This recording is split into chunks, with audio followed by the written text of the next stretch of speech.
Hey, what's going on, guys? I'm Joe Bach from Bach's Garage, and in this video, we're going to be painting and working on my Dana 60.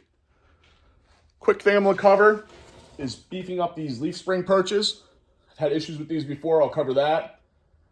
But the biggest part is going to be the par 15 that I laid on this.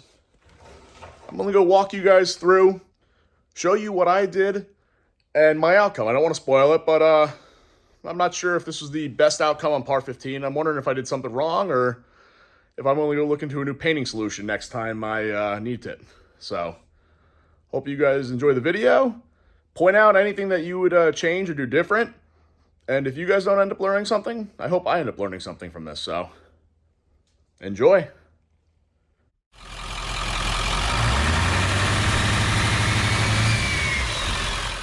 So I always go and wallow out these holes. So I've got a pretty beefy piece of steel there. I drilled a hole in it. I opened up the front of this perch. I'm going to pound this in and close it up and I'll weld it solid. That way I have my factory location and beefs it up quite a bit. So let's get to it. The plate is beaten to place. Now we're just going to fold that lip back over. And as you can see, that hole's in there. Next up, the axle was scrubbed down with Dawn, and a bottle brush on a drill was used to get all the chips out from the machining process. Oh!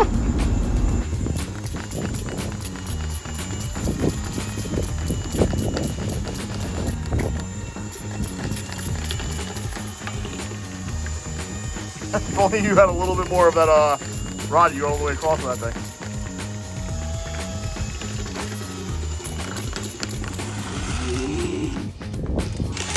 Oh, oh, it's a micro attachment. Oh, this is for your anus.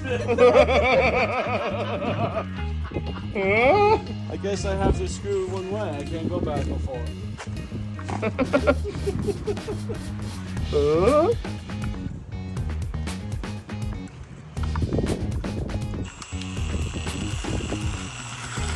Some seamless recovery.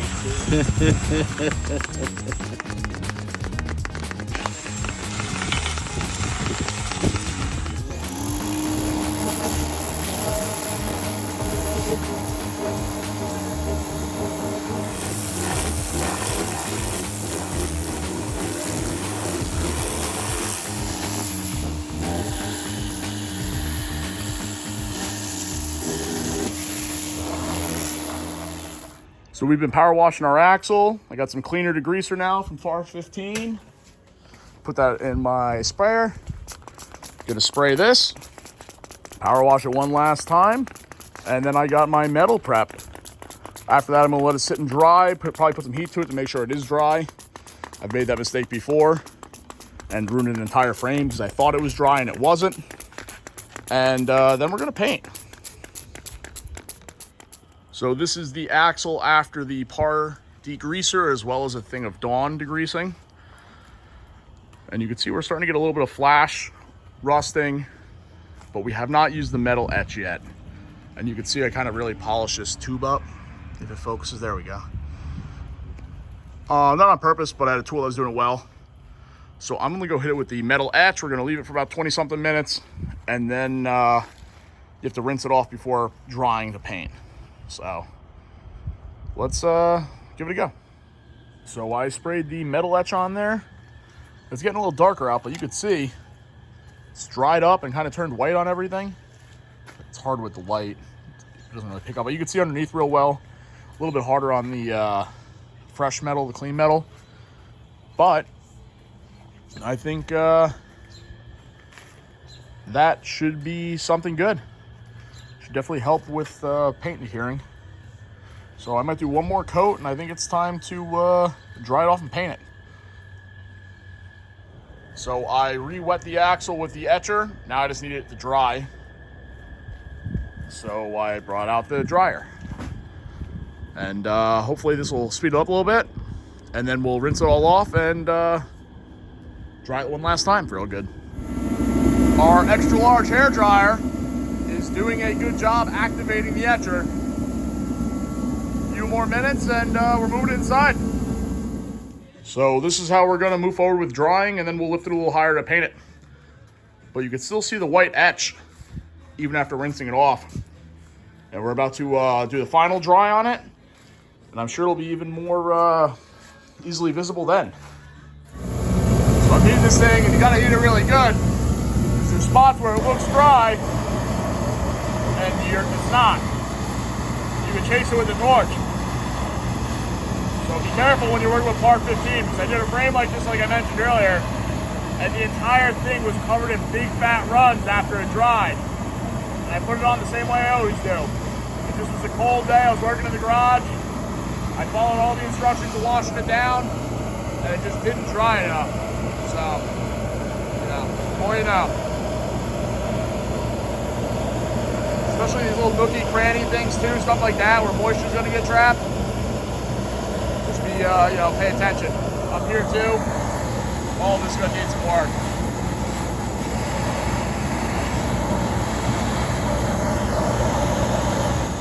This is the final dry. Went and sat this in front of the salamander, went and hit it with the torch, and I think we're all the way good. You can see the metal prep. You can even see a little bit of it on the fresh metal. So I think we're doing pretty good. I know that looks wet, but it's not. But yeah, I think I'm gonna go tape this thing up and get to going. So I knew the inside of this truss was gonna be an issue to paint, and I really don't trust a lot of like the weld-through primers and paints and all that. So Ben had this internal frame coating stuff. I'm actually just gonna spray it inside the truss here, and then go through and do what I can with par 15. But all you do is just kind of poke it inside, give it a quick little spray. I know it's a mess, but all this is just gonna get painted over. So, oh. Just hopefully get a little bit of coating in here so there's not just runs of rust. Oh. I will say though, the coverage in there does look decent. Oh yeah. Well, I think it sticks to everything. But it's so thin, it just drips. Well, I think that's part of the gig is it's runny. Yeah. So we had this thing laying how you saw earlier for the first coat. And since then I got another pole, or actually Ben grabbed the pole, and we stuck it through. And we got our first coat on. The first coat of par is always the thinnest, and you can see there's even brush strokes in it. But as it tacks up, it'll start actually taking more paint. And it ends up being a little thicker and, you know, better looking. But even now, it looks pretty glossy. I think once we get a little bit more on, it'll self-level. And it'll be looking pretty sweet. So until then, let's tack up and then we'll go from there. So I went and taped the inside there and taped my bungee in the back. And now with a push of a button or two, I could change the angle of the dangle of my axle. So now we could paint underneath real nice and easy. All right, we got a few coats on. We got the heater on just to go and see if this will cure a little bit faster. I know it does cure with humidity, but I want to make sure it stays nice in here. And yeah, I think we're gonna do one more coat and then maybe look to do a top coat.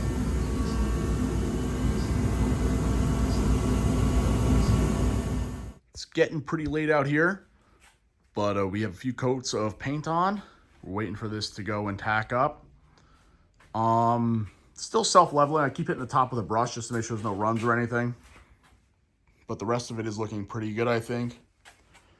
And once this gets all finished up, I will top coat it. Like I said, we're waiting for it to be dry to a point where it's, what was the term that they used?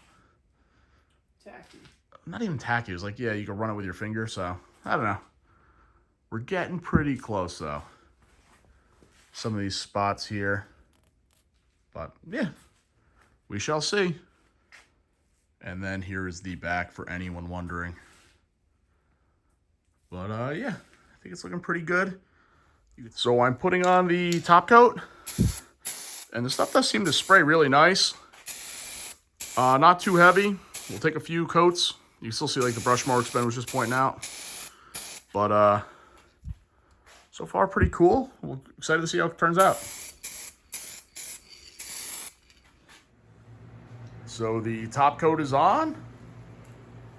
I'm going to let it sit overnight and see how it comes out. There's a spot or two where there's like a little bubble or reaction, kind of like the one up here. Maybe a little bit of stuff in here. So hopefully that just kind of comes out and goes away and doesn't end up being a big deal. But at this point, this is pretty much all I could do, is just let it, run its course.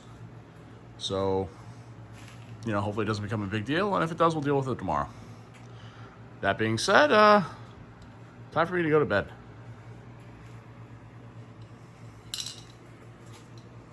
It's been about a week or two since I painted the axle, and as you could probably see or guess, I pressed ahead a little bit more with it since the filming of that last video. The reason I didn't give you guys much of an update is those little bubbles ended up becoming a little bit worse. You can see like there, I've got some, there's a few different texture points like here. Let's see if I get the camera to focus. Some spots are pretty good, like just brush marks. Over here, like just a little bit in places. But a lot right back here on like portions that I would have kind of expected to be perfectly prepped. These were all rusty metal that went through the entire par 15 prep process, and they bubbled up. I could see on the truss that was all clean metal at first, but I just don't really understand it. This stuff's hard. It probably is going to do its job all right, but it did tick me off a bit. I was debating sanding it and hitting it all with like, Rust-Oleum, but I decided that, you know what, it's on there. It's probably going to do the job. It's going to be under a truck like it's covered in mud and you're never going to see. So I left it. That being said, though, I don't know if I'll go through all the trouble of par 15ing anything ever again. It's been a few times now that I've had issues with it. And I don't really know if it holds up any better than anything else. So what I think I might do is, my knuckles are coming back from machining this week. I'm going to go wire wheel them, just clean them up, and hit them with Rust-Oleum. Then maybe a couple years down the line, we could go and compare Rust-Oleum to par 15 and see side by side exactly how it all held up. So I think that's a pretty good plan. That being said, though, guys, I hope you enjoyed the video. Hope you learned something. I don't know if that's to not use par 15 or waste your time with the process, or, just a few things about the process. But either way, hope you guys are interested in seeing how the rest of this turns out. So stay tuned. Have a good one, guys, and thanks for watching.